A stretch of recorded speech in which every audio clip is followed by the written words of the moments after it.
Boy, you like guess we got them. We hit every single angle today. Professional quarterbacks, insiders, you name it. We have you covered right here on the SportsGrid Network, which does include tomorrow night's NFL draft coverage right here on the network. Live, don't you miss out all night long. Get the best coverage of the NFL draft. It's on the grid. It's the only place to be at that point. But we got bigger fish to fry today, Davis, because we're going to take a look at the NBA. Now, we're used to getting triple headers and quadruple headers. We're going to be focused on two games tonight. One at 7 p.m. Eastern and one at 9:30. Let's start in the first game here. 5:17, 5:18 on the rotation. The Miami Heat and the Boston Celtics live from the TD Bank Garden. This line initially opened up after game number one ended at 15.5 as a favorite towards the Boston Celtics. We're now checking in at a number at 14.5. The total, 206.5 at the opening number. 204 now as it sits. So let's just start here. The anticipation of this being a series, Davis, which means going at least 5 or 6 games, for me is quite low. But I might determine that factor if we actually make it back to Boston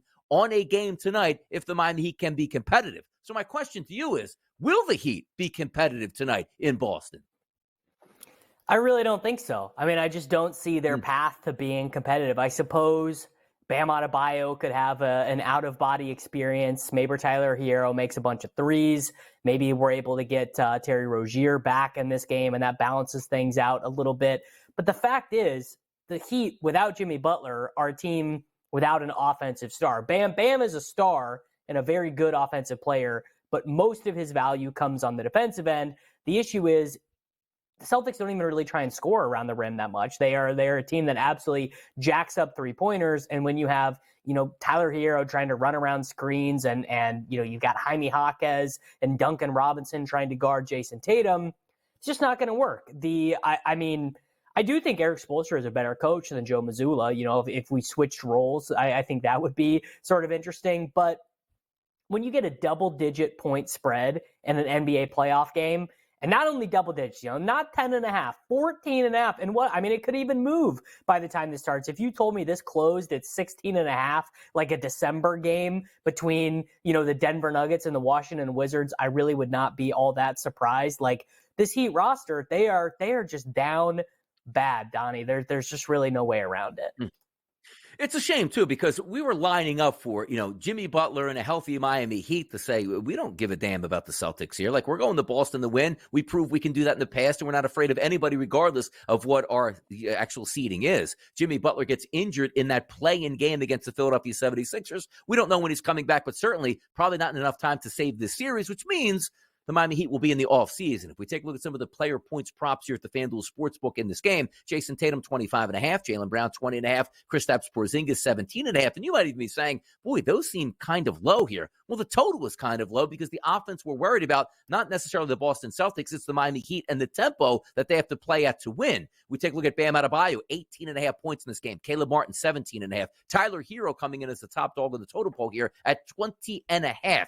If you are this, forget about winning this game. For the Miami Heat, Davis, what do we need to do as a Heat team to stay around where, A, it's not a blowout, and B, we can watch some fourth quarter basketball?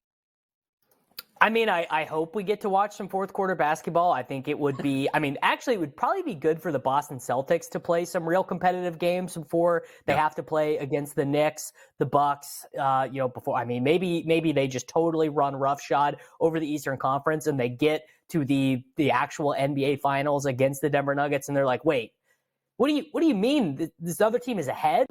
It's the third quarter, and the other team actually has more points than us. And I also think the Celtics are probably one of those teams that is a little bit more damaged by the change in refereeing, where, kind of the platonic ideal of an NBA score is 101 to 99. That's just kind of the perfect basketball game, just kind of makes sense. There's some real jeopardy.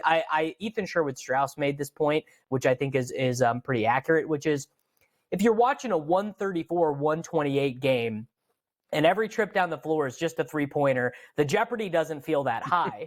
But when you're watching a 78-75 game, every three-pointer feels a little bit risky, right? You're watching your team, you're like, God, I wish they would just go get to the basket. All of this is a long way of saying, I don't think I'd be betting very many Miami Heat overs. And I don't know if I'd be betting a ton of Celtics overs either, because these numbers are predicated on minutes played. And Jason Tatum and Jaylen Brown might just not come in the fourth quarter. Kristaps Porzingis might not play his fourth quarter rotation. We might be treated to the Peyton Pritchard, O'Shea Brissett pick and roll for a lot of the fourth quarter. Games like this where it's like you have motivation questions, you've got minutes questions. Rozier, I just saw, is not going to play. Josh Richardson out for the season. Jimmy Butler not going to play. Like, they're just too thin to hang. And also it says Luke Cornett downgraded to out on Wednesday. Tough scene for the Boston Celtics, as they could have used Luke Cornett. Now, I'm being pretty facetious at this point. But if we're lining up this game too, ask me this as a handicapper looking at games like this, because everybody coming into it, and like myself, 14.5, 15.5 point numbers. We expect the Miami Heat to lose this basketball game. But as a Heat organization, we've seen them shock before. Down and out, no starters in the lineup, winning games they're not supposed to. Can you rest your hat and just say, I think Spoelstra's going to come up with something different than what we saw in game number one that might be able to give the Celtics a little bit of problems, Davis, in game number two? I mean, look, is anything possible? If I had to take one coach to get a game off of this, would I take Eric Spoelstra? Yeah. Probably. Yeah, probably I would. It feels to me, though, it's more likely to come in game 3 than game 2, though. You get there, you get back to Miami. Maybe you've got Rozier for that game. I don't know. Maybe Tyler Hero needs to get a good night's sleep in his own bed or whatever. But I don't think it's coming here. I think it is going to be much more likely to come in game 3. 14.5 is just the math behind winning. You know what? I'd rather take the Heat money line than take them plus 14.5, honestly. I really would. Yeah, it's one of those games where, look, we're going to watch because it's only a double header, but it's always interesting. We talk about, spreads yesterday, everyone being close, and we're anticipating a lot of good matchups in a triple header. Tonight, we get the double header, and it could be the double blowouts here, meaning with the Miami Heat getting those 14.5 points. Now, final segment of the show, we got a lot to go over. We'll cover a little bit of NHL action, but also we're going to get to that game between the New Orleans Pelicans and the Oklahoma City Thunder. You hear Zion talk behind the scenes. Hey, man, if we keep winning or play well, I'm looking forward to coming back here from this hamstring injury. We'll find out certainly if that comes to fruition. But if you are the Pelicans, you don't want to go down 0-2. Let's find out if they will be 0-2 in the next segment here. Stick around. Here's XM Channel 159. It's the early line in the morning. Final segment here of the early line for a Wednesday morning edition. And my goodness, 3 hours travels quickly here. Big topics. You know it. It's Davis and Donnie. Pelicans and the Thunder here. 7.5 point spread. OKC is a favorite at home as the number 1 overall seed in the Western Conference. The Pels getting the 7.5 points and a 212 posted total here. Now, I know Davis is a big fan of OKC, but the question is, can OKC get the cover here in this game?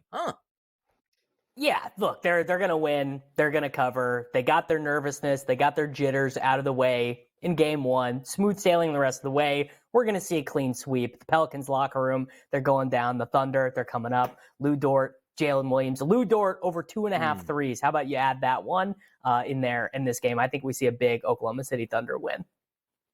Let's see some player points in this game. CJ McCollum, 20.5. Ingram, 19.5. Looks like the top dog, obviously SGA, customized here at 29.5 at a plus 100 price here at the FanDuel Sportsbook. So interesting stuff going on there in the NBA tonight. We'll watch that all play out.